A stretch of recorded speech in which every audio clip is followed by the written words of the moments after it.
내가 환난 중에 여호와께 부르짖었더니 내게 응답하셨도다. 여호와의 거짓된 입술과 속이는 혀에서 내 생명을 건져 주소서. 너 속이는 혀여 무엇을 내게 주며 무엇을 내게 더할꼬.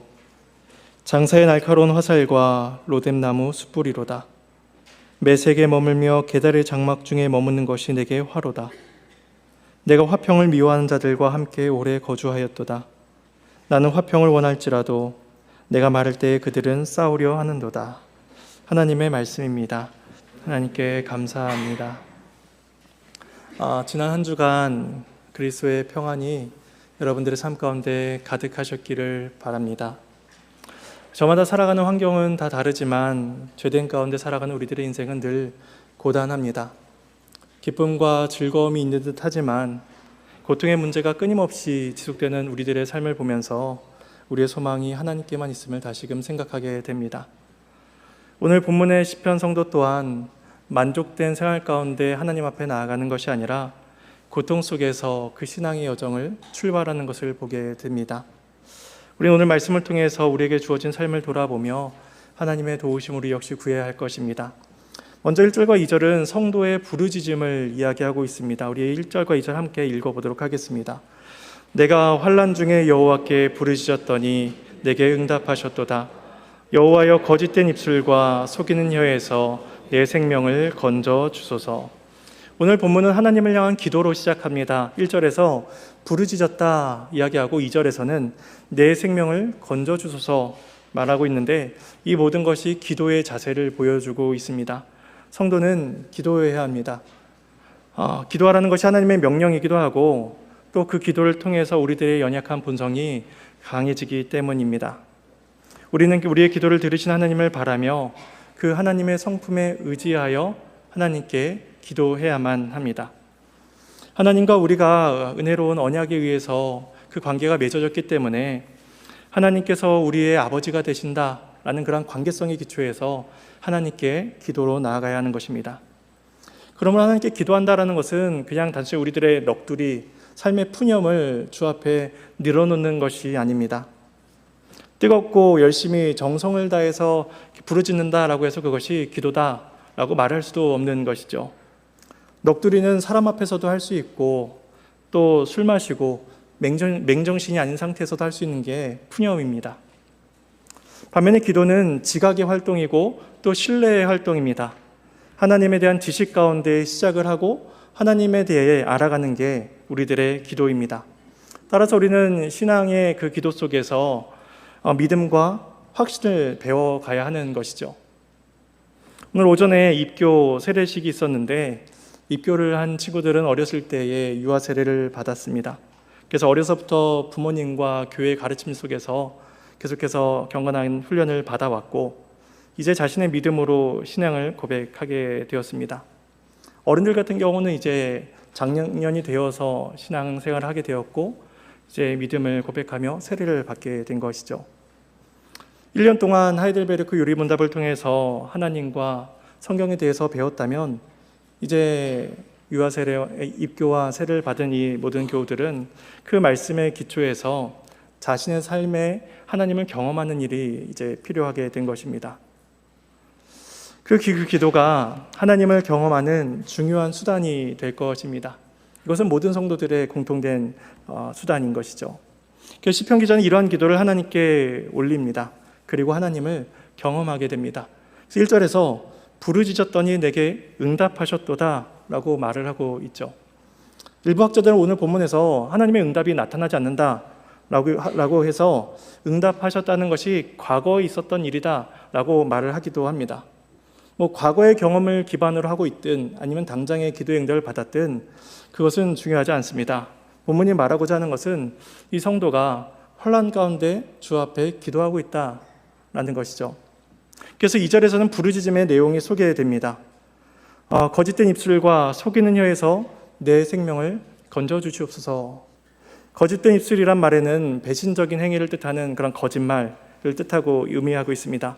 그러니까 처음에는 친절히 대하더라도 어느 순간에 자신의 이익이 필요해진다면 얼마든지 사람을 배신하고 속인다는 것이죠. 속이는 혀 또한 법정에서 거짓 증언을 하면서 자기들의 이익을 가져가는 그런 태도들을 가리킵니다. 사람을 속이는 것에서 그치질 않죠. 그런 사람들의 태도에는 그 사람을 결국에는 파멸로 몰아가게 됩니다. 그래서 어떤 신학자는 혀에 대해서 이렇게 말을 했다고 합니다. 혀는 가볍게 움직이지만 심하게 파괴한다. 혀는 가볍게 치지만 쓰린 상처를 입히며 신속히 나아가지만 사납게 타오른다. 혀는 깊이 찌름으로 신속히 치유되지 않으며 쉽게 앞으로 나아갈 자유를 가졌지만 쉽게 돌아올 수단은 없다. 이처럼 혀는 큰 파괴력을 가지고 있습니다. 실체가 없고 근거가 없는 말도 자유롭게 할 수 있는 것이 바로 사람들의 혀입니다. 말하지 않아야 하는 말도 우리는 너무 쉽게 전달을 합니다. 이 혀의 공격이 얼마나 날카로운지 시편 64편에서 이렇게 말씀합니다. 화면에 보시면 시편 64편에 주는 악을 꾀하는 자들의 음모에서 나를 숨겨주시고 악을 행하는 자들의 소동에서 나를 감추어 주소서. 그들이 칼같이 자기 혀를 연마하며 화살같이 독한 말로 겨누고. 얼마나 그 혀의 말이 얼마나 강렬한지 혀를 자기 칼처럼 연마하고 있다 말합니다. 활실을 당기고 있는 것처럼 언제든지 독한 말을 내뱉을 정도로 사람들이 그렇게 준비하고 있다 시편이 고백합니다. 과거에는 마을 단위로 이제 전통사에서는 그렇게 가족 단위로 사람들이 모여 살았습니다. 그래서 어느 집에 숟가락이 몇 개, 젓가락이 몇 개, 무슨 일이 있는지 이런 일을 다 알면서 살아갔죠. 그런 시대에는, 그런 마을에서는 잘못 하나 했다가는 소문이 금세 퍼져나가게 됩니다. 그 요즘처럼 옆집에 누가 살고 있는지 모르는 이 단절의 시대 속에는 과거보단 좀 나을까요? 오히려 요즘에는 인터넷과 댓글창이 있어서 어느 시대보다 더 빨리 말이 빨리 퍼져나갑니다. 유튜브 방송을 하는 사람들은 어디서든지 그 실시간 방송을 하면서 그때 일어나는 일들을 이렇게 소개하고 또 사람들은 거기에 댓글을 달죠. 전혀 알지도 못한 사람들이 누군가에게 또 나에게 악독한 말을 쏟아낼 수 있는 것이 바로 오늘날의 시대입니다. 한 사람이 나에게 싫은 말을 해도 그 말이 견디기 힘들고 그 말에 대한 상처가 오래도록 지속이 되는데, 주변에는 모든 사람들이 나를 향해서 거짓된 입술과 그 악독한 말들을 쏟아낸다면 그 압박감과 두려움, 공포, 상처는 이루 말할 수가 없을 것입니다. 그래서 시인처럼 주여 내 생명을 건져주시옵소서, 이런 간구의 부르짖음이 저절로 나오게 될 것입니다. 성도는 오늘 이 시인은 생명을 건져주소서 구원하소서라고 이야기하는데, 이 생명은 영혼이라고도 많이 번역을 합니다. 그러니까 육체뿐만 아니라 정신적으로 영적으로도 큰 고통 가운데 있사오니 주께서 구해 주시기를 바라고 있는 것이죠. 시인이 잘못을 해서 이러한 악독한 대우를 받고 있는 것이 결코 아니었습니다.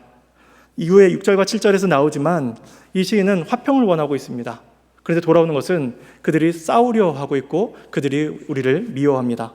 화평하고자 했고 또 경건하게 살고자 했습니다. 그런데 돌아오는 것은 속임과 핍박과 손해와 생명의 위협뿐입니다. 만일에 이 시인이 돈이 있고 권력이 있는 사람이었다면 아마 이런 대우를 조금 덜 받았을 것입니다.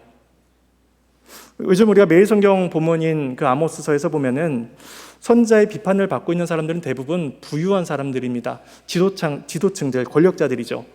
권력을 가지고 있는 사람들이 악을 행합니다. 그들에게 고통을 당하는 사람은 늘 연약한 사람, 힘없는 사람, 가난한 사람들이죠.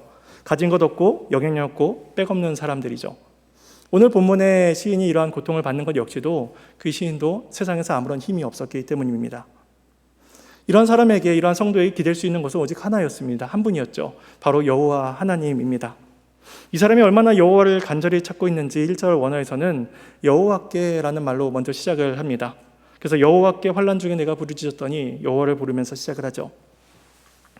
이러한 이 시인의 기도의 모습은 그가 여호와 하나님을 매우 신뢰하고 있음을 우리에게 보여줍니다.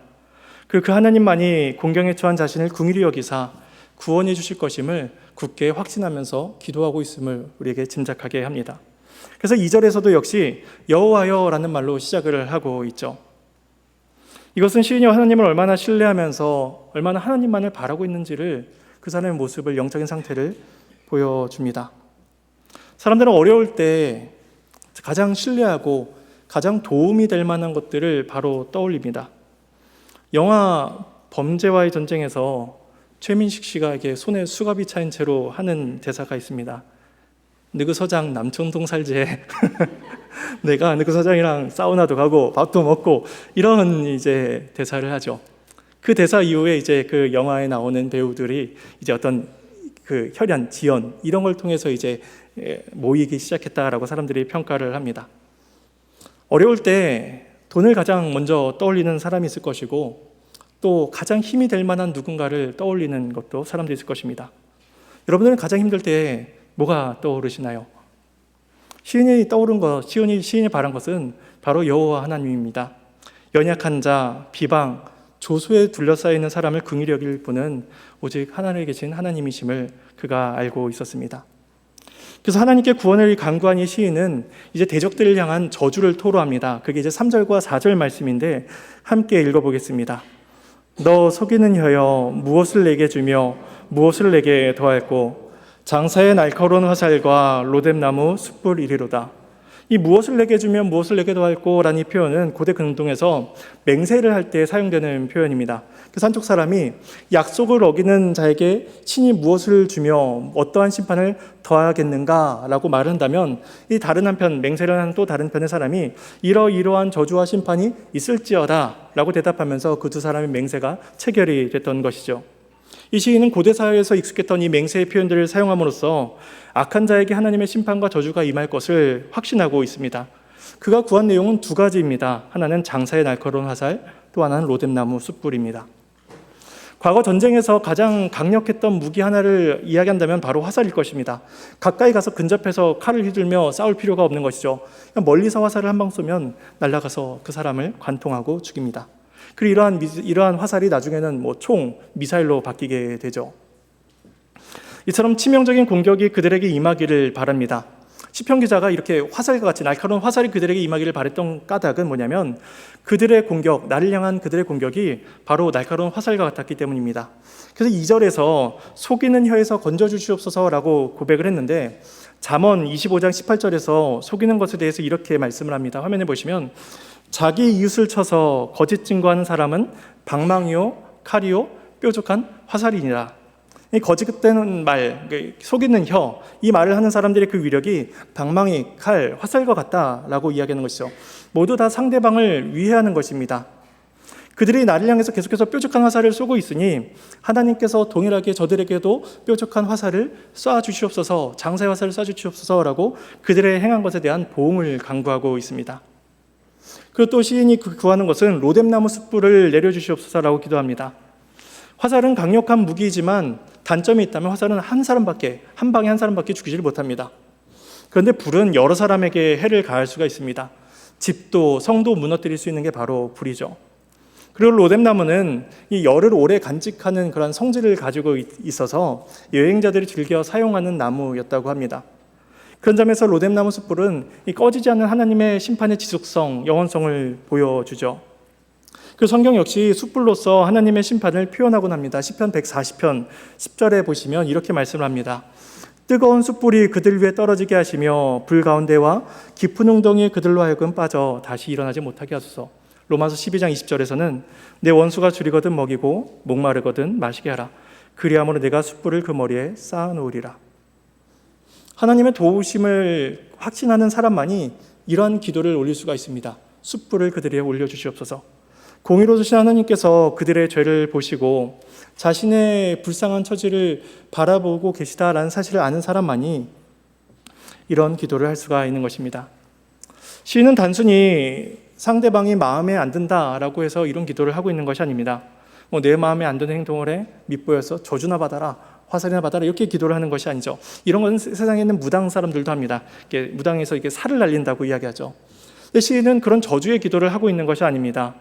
시인은 3절에서 맹세를 체결할 때 이제 사용하는 언어를 사용했죠. 무엇을 더하며 무엇을 줄고, 이런 맹세의 언어를 사용한 까닭은 뭐냐면 그들의 죄가 명확하다라는 것을 드러내기 위함이었습니다. 그리고 그들의 죄가 하나님의 나라를 방해하며 회방하는 것을 나타내고 있었기 때문이죠. 그런데 그는 이러한 기도를 통해서 공의로우신 하나님이 이제 등장하시기를 바라고 있습니다. 화살을 가지고 불을 가지고 나타나셔서 그 공의를 드러내시기를 바라고 있는 것이죠. 맹세의 잘잘못을 판단하고 정의를 세우시는 것은 재판장이신 하나님만이 하실 수가 있는 일이었습니다. 법정에서 가장 중요한 일은 거짓과 진실을 분별하는 일입니다. 재판정에서 이 사건 속에서 어떤 것이 진실인가, 누구의 말 속에 위증이 있는가, 이런 것들을 잘 가려내야 합니다. 그리고 그것에 맞는 형벌의 무게를 정해야 하는 것이죠. 어떤 사람이 고의로 살해를 행했는데 그 사람에게 그냥 벌금형만 내리고 끝난다면 그것은 정의에 합당한 태도가 아닐 것입니다. 타락한 이스라엘의 죄 중에 하나가 재판정에서 정의를 굽게 하는 것이었습니다. 부유한 사람, 권력자들에게는 재판을 굽게 하고 그 형벌을 낮게 해주고 가난한 자, 비천한 자들은 그 형벌을 무겁게 했던 것이죠. 하나님께서는 율법을 통해서 분명히 말씀하셨습니다.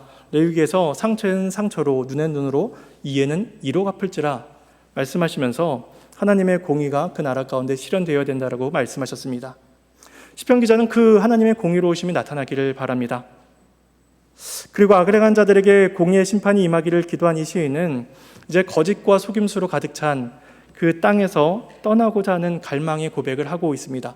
5절과 7절 말씀입니다. 함께 읽어보겠습니다. 메색에 머물며 게달의 장막 중에 머무는 것이 내게 화로다. 내가 함께 오래 거주하였도다. 나는 화평을 원할지라도 내가 말할 때에 그들은 싸우려 하는도다. 시인이 살아가는 이 땅에서 그 사람을 이해해 주는 사람이 아무도 없었습니다. 우리나라만 하더라도 지역 감정이 굉장히 심하죠. 나를 배척하고 나를 하대하고 나를 차별하는 곳에 홀로 들어가 산다면 그곳에서의 외로움과 슬픔, 두려움은 이루 말할 수 없습니다. 시인은 자신의 처지를 가리켜서 내가 메색에 머물며 게달의 장막에 머물고 있다라고 이제 표현하고 있죠. 메색은 그 지금의 터키 또는 러시아의 남부 지역을 지칭한다라고 학자들이 봅니다. 그러니까 팔레스타인 지역에서 보면은 저 멀리 떨어져 있는 북쪽에 떨어져 있는 지역입니다. 이 나라는 메색은 굉장히 군사력과 경제력이 강대한 나라였다라고 이제 사람들은 이야기합니다. 또한 에스겔서 32장 26절에서 이렇게 말씀을 합니다. 거기에 메색과 두발과 그들에 대한 그 징계를 말씀하고 있는데 그 메색과 두발에 대해서 그들이 생존한 사람들의 세상에서 두렵게 하였다라고 이야기하고 있습니다. 그러니까 메색이 그 당시에 생존한 사람들에게 두려움의 존재가 되었는데 하나님께서 이제 심판을 내리신다라는 것이 32장의 말씀입니다. 그러니까 메색이라 하면 사람들을 두렵게 하는 민족이었습니다. 그러니까 사람들을 두렵게 하는 그들 사이에서 그냥 겨우겨우 근근히 살아가고 있는 게 이제 시인의 자신의 모습이었다라고 표현하고 있는 것이죠. 그리고 게달 같은 경우는 이 팔레스타인에서 남쪽에 있는 아라비아 반도 끝쪽에 있는 이제 민족들입니다. 이들 역시도 싸움과 전쟁으로 살아가는 나라였습니다. 유대인들의 공포를 주는 나라였죠. 그러니까 시인은 북쪽에 있는 메색과 남쪽에 있는 게달을 말하면서 그들의 위협이 사방에서 자신에게 임하고 있음을 표현하고 있습니다. 이것은 시인이 메색과 게달에 직접 가서 살았다라는 것이 아니라 그러한 성정을 가진 나라 가운데 살아가고 있음을 보여줍니다. 또한 북쪽과 남쪽 이 양쪽 끝에 있는 나라들을 언급하고 있는 까닭은 그만큼 자신이 거하는 그 영적인 처지가 하나님 나라의 그 땅, 약속의 땅, 가나안 땅과 거리가 멀다라는 것을 상징적으로 보여줍니다. 하나님의 나라 안에 살아야, 하나님 나라 가까이 살아야 하나님의 통치를 경험할 텐데 자신이 그 먼 북쪽과 남쪽 끝에 살고 있으니 하나님의 통치를 경험하지 못하고 고통과 슬픔 가운데 있음을 표현하고 있는 것입니다. 정의가 올바로 세워진 나라라면 인정과 법의 호소라도 해볼 텐데 그들은 전혀 그렇게 인정을 베풀지 않았습니다. 피해를 당했습니다라고 자신의 문제를 끌고 법정에 나간다면 야, 네가 뭘 잘못했겠지, 맞을 짓을 했겠지라고 하면서 이러한 답을 그들에게 줬던 것이죠. 6절에 보시면 화평을 미워한 자들과 함께 오래 거주했다라고 말하고 7절에서는 화평을 원할지라도 내가 말할 때 그들이 싸우려 한다라고 말합니다. 실제로 우리가 복음을 전할 때 복음에 대해서 이렇게 반응하는 사람들이 있습니다. 복음은 분명 화평을 전합니다. 그러니까 그리스도를 믿고 죄 용서를 받아서 구원을 받으십시오. 이걸 복음은 전하는데 이 복음을 듣는 사람들은 이것 자체를 굉장히 불쾌하게 받아들이고 사납게 반응합니다. 그냥 교회를 다녀요라는 것 자체에 그냥 신경질적으로 거칠게 반응하는 사람들이 있죠. 그리스도인들은 성도들은 분명히 화평을 원하는데 그들은 화평을 미워합니다. 싸우고자 합니다. 실제로 시인이 반복해서 말한 이 화평은 그저 우리 화목하게 살아요, 평화롭게 살아요 라는 그런 화평의 의미가 아닙니다. 가치관도 화합하고 이념도 화합하고 종교도 화합하고 진리도 화합하는 게 시인이 말하고자 하는 화평이 아닌 것이죠. 진리와 거짓은 결코 화평할 수가 없습니다. 선과 악은 화평할 수가 없죠. 시인이 말하고 있는 화평은 평안입니다. 그것 샬롬이죠. 하나님 나라의 샬롬입니다. 하나님께서 주시는 평안, 그리스도께서 주시는 평안을 이 성도가 제안했고 나타냈고 그것을 사람들은 적대시했던 것입니다. 그 사람들은 세상 속에서 거짓된 입술과 속이는 혀로 칼과 힘으로써 자신의 인생을 세워나가고 있는데 이 그리스도인이라는 사람이, 성도라는 사람이 갑자기 하나님 나라의 샬롬을 이야기하고 있으니까 자신들의 마음에 너무 거리끼고 불편한 것입니다. 전혀 다른 원리를 가지고 살아가고 있으니 입안에 있는 그 가시와 같이 거리끼는 존재가 된 것이죠. 그러니 그 가시를 빼려고 하고 그것을 박해하며 생명을 해하려 합니다. 시인은 말을 하기를 내가 화평을 미워한 자들과 함께 오래 거주했다고 이야기합니다. 그러니까 잠깐 살다가 헤어지는 것이 아니라 과거에도 살았고 지금도 살았고 앞으로도 오래오래 살아야 됩니다. 매색과 계달의 장막에 거하며 슬픔과 고통 가운데 살아가고 있는 것이 기독교인의 인생인 것이죠. 그래서 시인은 그곳에 머무는 것이 내게 화로다 이렇게 탄식합니다. 내게 화로다라는 것은 이게 장례식에서만 나올 법한 그런 탄식의 고백입니다.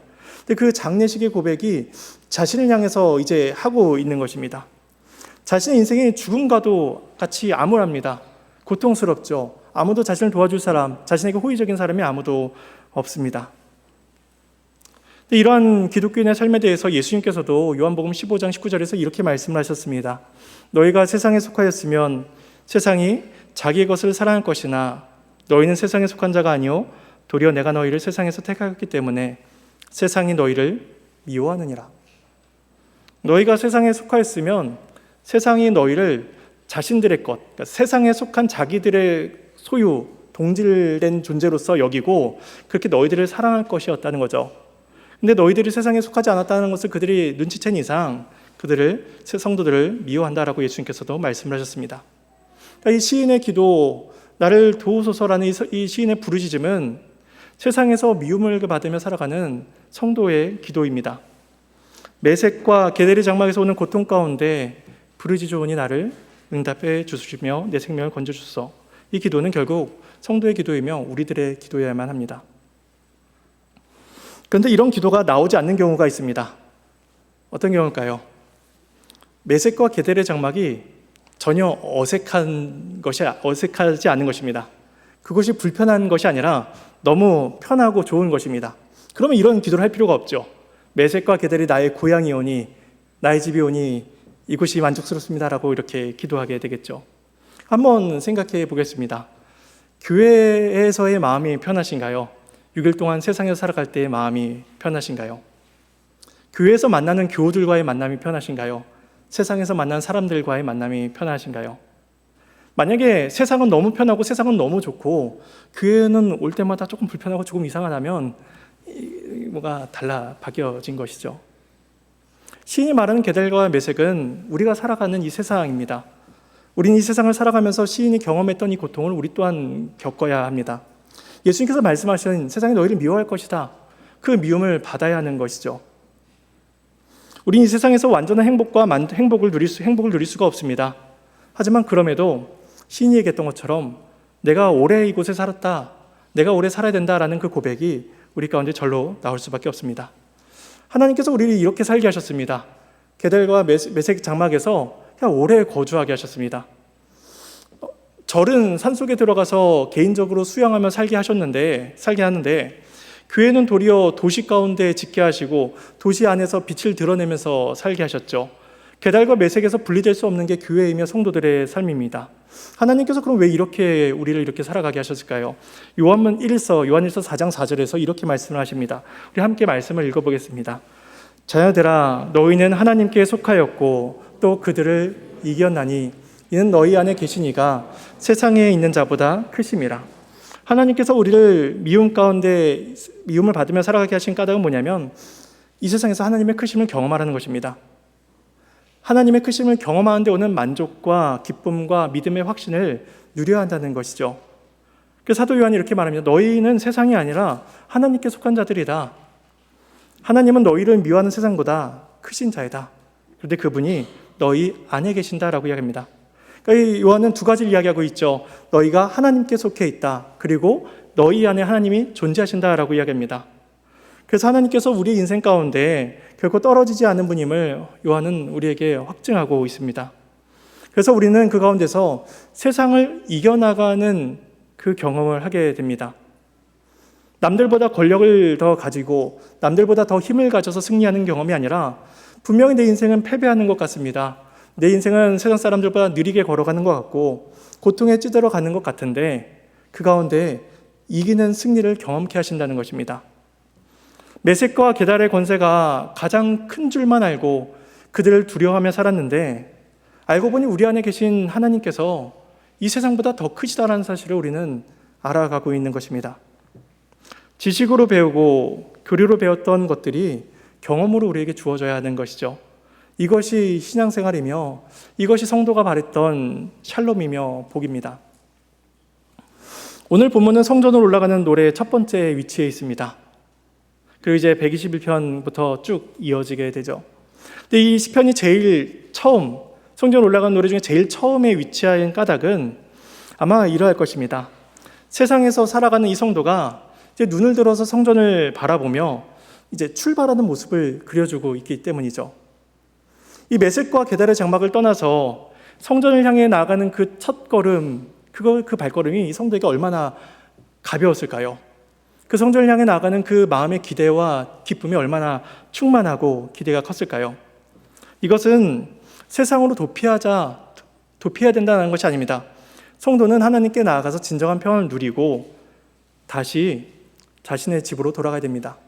메섹과 게달의 장막, 속이는 혀와 거짓된 입술이 가득한 곳으로 다시 돌아가야 합니다. 이것이 성도의 삶이고 순례자의 삶인 것이죠. 따라 성전을 향해 나아간 성도는 하나님께로 나아가는 그 시간이 매우 소중했을 것입니다. 거짓된 입술과 속이는 혀로 가득한 사람들과 거주하다가 같은 신앙을 가진 그 교우들, 성도들을 만난다는 그 기쁨이 엄청 설레고 컸을 것입니다. 하나님께서 정해진 시기, 절기를 통해서 사람들을 성전으로 나오게 하시고 모든 교우가 만나게 하심으로써 하나님의 은혜를 공통되게 누리게 하고 계셨던 것이죠. 그러면 우리는 이 말씀을 우리 자신에게 적용해 봐야 할 것입니다. 하나님께서 이 땅에 세우신 이 교회가 얼마나 소중한가 하는 것입니다. 교회에서 이루어진 이 예배와 규제는 그 세상이 그토록 미워했던 화평입니다. 우리는 교회에 와서 이 하나님의 평안을 마음껏 누려야만 합니다. 우리 교회 이름은 나그네이지만 교회 생활도 나그네가 될 수는 없습니다. 교회 올 때마다 어색하고 왔는데 내 교회가 아닌 것 같고 나한테 말 안 시켰으면 좋겠고 언젠가 떠날 사람처럼 지낸다면 이것은 교회를 나그네처럼 다니고 있는 것이죠. 그러나 주님은 이 교회를 내 교회로 주셨으며 우리의 교회로 삼게 하셔서 이곳에서 하나님이 주시는 그리스도의 평안을 누리게 하십니다. 성전을 향해 가는 성도는 결코 여긴 내 성전이 아니야, 내 교우들이 아니야 라는 그런 마음을 절대로 나아가지 않았을 것입니다. 그들에게는 성전이 마치 고향과 같았을 것입니다. 가면 마음이 편해지고 그 편안히 쉼을 누릴 수 있는 곳이 예루살렘 성전이었습니다. 영혼의 고향과 같은 것이죠. 그러므로 그들은 모이기를 힘쓰고 은혜를 사모하며 그곳으로 나아가기를 애썼습니다. 우리 역시도 모이기를 힘써야 됩니다. 은혜를 사모해야 하며 주의 몸된 교회로 나와야 합니다. 우리가 이곳으로 나올 때에 우린 이곳에서 환난 가운데 부르짖는 그 기도가 있게 될 것입니다. 그리고 그 부르짖음에 하나님께서 응답해 주실 것이며 세상 가운데 살아가는, 고통 가운데 살아가는 우리의 생명을 구원해 주실 것입니다. 본문 1절과 2절을 우리 함께 읽고 이제 말씀을 마치겠습니다. 함께 읽겠습니다. 내가 환난 중에 여호와께 부르짖었더니 내게 응답하셨도다. 여호와여, 거짓된 입술과 속이는 혀에서 내 생명을 건져 주소서. 그리스도의 몸된 교회를 사랑하며 또 사모하는 마음으로 나온 자들에게 주께서 평안을 주실 것입니다. 이 은혜가 저와 여러분의 삶 가운데 충만히 있기를 소망합니다.